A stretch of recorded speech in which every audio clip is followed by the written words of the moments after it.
Prolonger la vie n'a de sens que si l'on prolonge aussi sa qualité. Alors que se passerait-il si nous avions les outils pour faire les deux ? Nous savons tous que l'oxygène est indispensable à notre vie. Mais cette molécule dont on pourrait se passer au-delà de quelques minutes est pourtant à l'origine de l'apparition au sein même de notre corps de composés organiques toxiques. Notre relation à l'oxygène a ceci de conflictuel qu'à mesure que nos cellules respirent, elles s'oxydent. L'un des phénomènes visibles les plus évidents de cette liaison est le vieillissement. Cette usure tant redoutée de nos organismes s'installe doucement dans notre vie et y distille l'inconfortable signature du temps. Notre peau se plisse, notre corps résiste de plus en plus péniblement à la maladie et notre esprit perd de sa vivacité. L'un des responsables principaux de cet effondrement de notre capital santé est le stress oxydatif. Le stress oxydatif ou stress oxydant correspond à une agression des cellules par des radicaux libres, aussi appelés espèces réactives de l'oxygène. Ils attaquent les membranes des cellules de la peau et dégradent le collagène, ce qui dessine nos premières rides. Ils sont impliqués dans de nombreux troubles tels que la cataracte, l'arthrite, les maladies cardiovasculaires ou neurodégénératives comme Alzheimer et Parkinson, et le cancer. Toute maladie chronique entraînant une surproduction de radicaux libres. Mais la nature étant prévoyante, notre corps dispose déjà d'un arsenal d'antioxydants disponibles afin de lutter contre ce phénomène. Parmi eux, le glutathion est l'un des plus cités. Notre organisme trouve également dans notre alimentation de quoi compléter cet arsenal, avec par exemple la célèbre vitamine C ou le très populaire oméga 3, ce qui constituerait une balance idéale, à condition d'évoluer dans un environnement optimal et sain. Mais les conditions de la vie moderne nous exposent à toutes sortes de pollutions. Des pollutions qu'on retrouve dans l'air de plus en plus chargé en CO2, dans une nourriture de plus en plus acide, et dans l'eau qui, si elle n'est pas polluée, est bien souvent trop minéralisée. Ces paramètres alimentent dans nos vies quotidiennes un déséquilibre profond, à tel point qu'il est aujourd'hui courant d'affirmer que notre vie elle-même est oxydative. Face à ce constat, beaucoup d'entre nous se tournent vers une nourriture plus saine, en éliminant les substances raffinées, en supprimant le gluten et en se souciant davantage de la cuisson. Mais aussi en faisant des antioxydants, de précieux alliés. De précieux alliés dont la liste est longue. Entre les dits super-aliments, les aliments naturellement riches en antioxydants, et les multiples variétés de suppléments alimentaires, il est parfois difficile de se frayer un chemin. D'autant que certains suppléments présentés comme antioxydants n'ont pas fait l'objet d'études sérieuses et que d'autres ne parviennent pas à pénétrer dans le noyau de vos cellules. Alors si en matière de santé il n'y a pas de miracle, il y a des fondamentaux. Et s'il y a une chose dont on ne peut pas se priver, c'est de la nécessité de boire de l'eau. 99,1% des molécules de votre corps sont des molécules d'eau. L'eau est à la base de notre pyramide alimentaire. Ainsi, consommer la meilleure qualité d'eau possible est l'une des voies les plus directes vers la cessation d'une vie oxydative.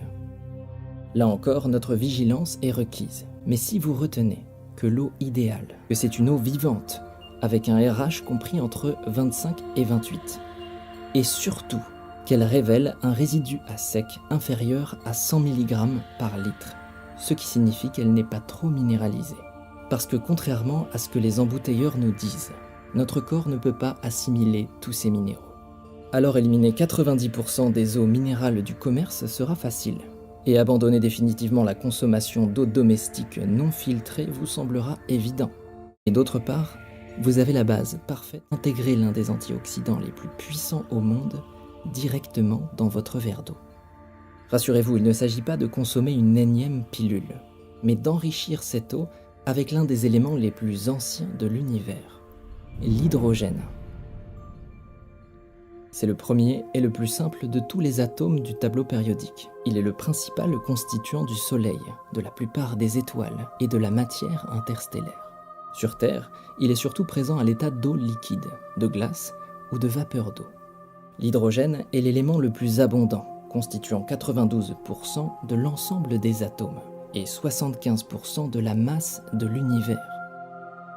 Sans lui, il ne peut y avoir ni vie ni matière. L'eau enrichie en hydrogène moléculaire se distingue par un potentiel d'oxydoréduction très bas, ce qui en fait l'un des antioxydants les plus puissants qui soit. si bien qu'elle peut être considérée comme l'un des meilleurs alliés de la santé. L'hydrogène respecte l'arsenal d'antioxydants naturels du corps et s'attaque exclusivement aux drôles toxiques, dont les radicaux libres font partie, ce qui fait de sa consommation un acte sain et sans danger. L'élimination, favorisée par la présence d'hydrogène, procure de nombreux avantages. Elle prémunit contre les allergies, contre les maladies auto-immunes, contre les maladies du sang et contre la neurodégénérescence.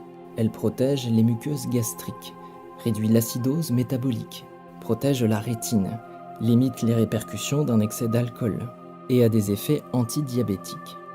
L'hydrogène se diffuse dans tout le corps à grande vitesse. Son assimilation prend moins de 10 minutes. Et contrairement à d'autres antioxydants, comme la vitamine E ou les coenzymes Q10, il est capable de pénétrer la membrane cellulaire constituée de lipides pour atteindre jusqu'au cœur de vos cellules. Ce qui procure une sensation d'hydratation et d'énergie ressentie remarquable et en fait un précieux allié des sportifs. En d'autres termes, l'eau hydrogénée a 3 effets principaux. Elle contribue à baisser l'oxydation de votre organisme, d'où une action préventive contre le vieillissement prématuré.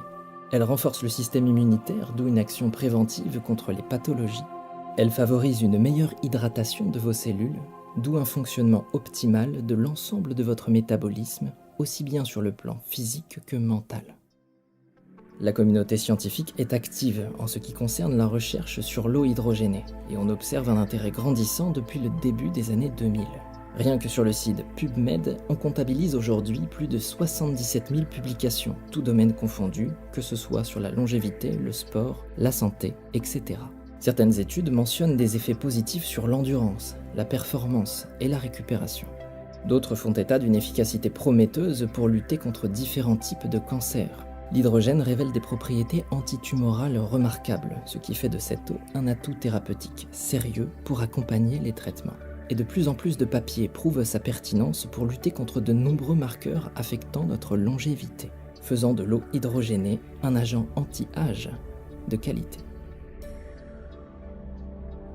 Je pense que l'hydrogène moléculaire dissous est un véritable allié du quotidien. C'est pourquoi je vous recommande de l'intégrer à votre arsenal de santé.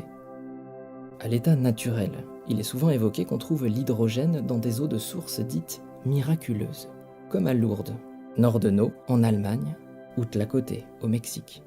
Pour finir, j'aimerais juste vous dire, bougez, mangez sainement, méditez et buvez de l'eau saine.